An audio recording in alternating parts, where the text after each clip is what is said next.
Blue ကားလောကတဲ့ကိုတကယ်တမ်းခြေစုံပစ်ဝင်ခဲ့တာကတော့1928ခုနှစ်မှာ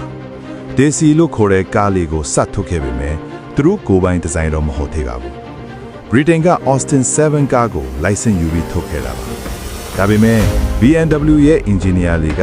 သူများထက်တပြင်းညီဖို့ကိုပဲစဉ်းစားတာမဟုတ်ပါဘူး။သူများထက်တာလွန်ဖို့ကိုပဲအမြဲစူးစမ်းခဲ့ကြတာပါ။ဒါကြောင့်1930ကျော်မှာ BMW ရဲ့ကိုယ်ပိုင်အမှတ်အသားထက်တဲ့ Kidney Grey လို့ခေါ်တဲ့နှစ်ခေါင်းပေါက်ပုံစံရှိမျက်နှာစာဒီဇိုင်းတွေစတင်ပေါ်ပေါက်လာခဲ့ပါတယ်။ဒီဇိုင်းကကြည့်ရတာထူးခြားပြီးအဲ့ဒီခေတ်ကတည်းက BMW ဟာတခြားကားတွေနဲ့မတူပဲထင်ပေါ်နေခဲ့တာပါ။ဒုတိယကမ္ဘာစစ်ကြီးဖြစ်လာတဲ့အခါမှာတော့ BMW ဟာတကြော့ပြန်စစ်တပ်အတွက်လေးညင်အင်ဂျင်တွေပြန်ထုတ်ပေးခဲ့ရပါတယ်။စစ်ကြီးပြီးသွားတဲ့အခါမှာတော့ BMW ရဲ့အခြေအနေဟာအဆိုးဆုံးကိုရောက်သွားခဲ့ပါတယ်။စက်ရုံတွေအဖျက်ဆီးခံရတယ်။စက်ပစ္စည်းတွေကိုရုရှားကသိမ်းသွားတယ်။ကုမ္ပဏီမှာပတ်စံလည်းမရှိတော့ဘူး။ဒီအချိန်မှာကုမ္ပဏီကိုရောင်းချဖို့အထိစဉ်းစားခဲ့ရပါတယ်။1959ခုနှစ်မှာပြိုင်ဘက် Mercedes-Benz ကတော့ BMW ကိုဝယ်ဖို့ကမ်းလှမ်းခဲ့တဲ့အထိပါပဲ။ဒါပေမဲ့ရှယ်ယာရှင်ငယ်လေးတွေနဲ့ယင်းနှမြုပ်နှံသူ Herbert Quandt တို့က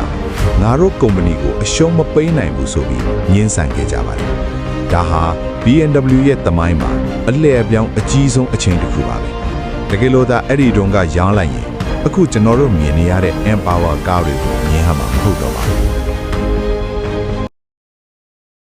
။အခုဒီ channels နဲ့ video တွေကိုကြိုက်တယ်ဆိုရင် like တစ်ချက်လောက်ပေးခဲ့ပါဦး။နောက်ထပ်စိတ်ဝင်စားစရာအကြောင်းအရာတွေကိုမလွတ်စေချင်ရင် subscribe လေးတစ်ချက်လောက်နှိပ်ထားပေးပါဦးနော်။ support ပေးကြပါဦးကိုလူတွေ